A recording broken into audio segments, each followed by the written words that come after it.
आनंद भारती उर्फ राम भरोस मौर्य जी का अभिवादन स्वीकार करें। आज दरअसल हमारे और आपके बीच में माननीय महेंद्र गायकवाड़ जी हैं तथा आप परिचय बता दीजिए अपना। विजय बेटकर जी आपका वो दीजिए ना सर। मेरा आनंद तांबे, विवेक साळवी। पूरा दीजिए ना परिचय सर आप। मैं विजय बेटकर अखिल गोरा बौद्धजन विकास संस्था का खजीनदार हूँ और राम भरोसे मौर्य जी को हम लोग अभिभावक मिलने को आए हैं। जी सर अपना वो दीजिए ना सर आप। मैं महेंद्र गायकवाड़ अखिल गोरा बौद्धजन विकास संस्था का अध्यक्ष हूँ, प्रेसिडेंट हूँ। मौर्य जी को मैं मिलने आया हूँ। जी आप बीएमसी में थे सर। हाँ, मैं सुपरिटेंडेंट करके रिटायर हुआ बीएमसी में। जी वो बताना जरूरी है सर। और मैं जो विजय बेटकर हूँ, मैं असिस्टेंट कमिश्नर का ऑर्डर हूँ। जी जी मैं आनंद तांबे हूँ। मैं अखिल गोराई बौद्धजन विकास संस्था का चिटनीस हूँ। मौर्य साहब ये विभाग में गए 25 साल से रहते हैं और वो समाज के अंदर उनका जो सहयोग योगदान है, आज उन्होंने जो अपना बौद्ध धर्म का जो संस्कार है इस समाज को एक आदर्श निर्माण किया है, उसके लिए आज उनको मिलके उनके दुख में हम लोग शामिल होते हैं। धन्यवाद सर अपना। I'm Vivek Salvi, Vice President of this अखिल गोरा Bauddhajan Samstha, and I'm from histopathology and one of the member of the Buddha Vihara, Japanese Buddha Vihara, and member of the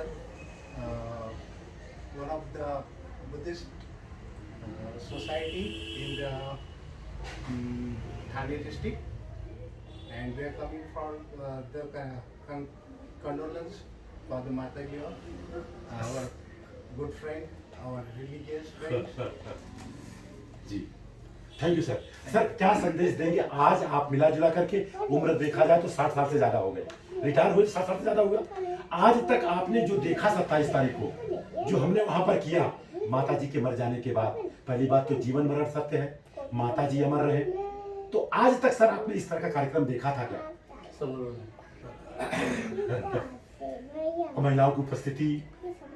पहली बात तो मैं राम भरोस मौर्य जी को नमन करता हूँ। नमन इसलिए करता हूँ कि हमने इस गोराई में 25-30 साल निकाले हैं, बहुत से संस्थाओं में हमने काम किया है, मगर उस दिन का इस तरीके का जो हम मराठी में बोलते हैं प्रेत यात्रा, यस सर, आप बोलते हो शव यात्रा, जी ये शव यात्रा मैंने देखा नहीं।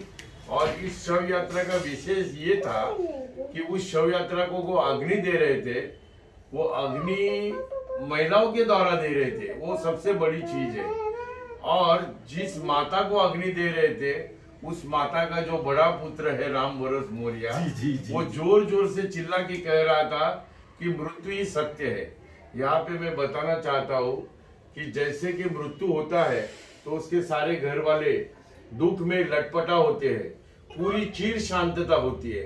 और इस चीर शांतता पे जो अंधश्रद्धा फैलाने वाले लोग हैं वो शांति का फायदा लेके बोलते हैं राम बोलो भाई राम, राम ही सत्य है, ये सारी झूठ कहावत बोलते हैं और हम उनके साथ पोपट पंची करते हैं। राम बोलो भाई राम, राम नाम सत्य है। मगर ये सारे पाखंडी को ये राम भरोस मौर्य ने एक सबक दिया है, जीवन भर वो याद रहेगा।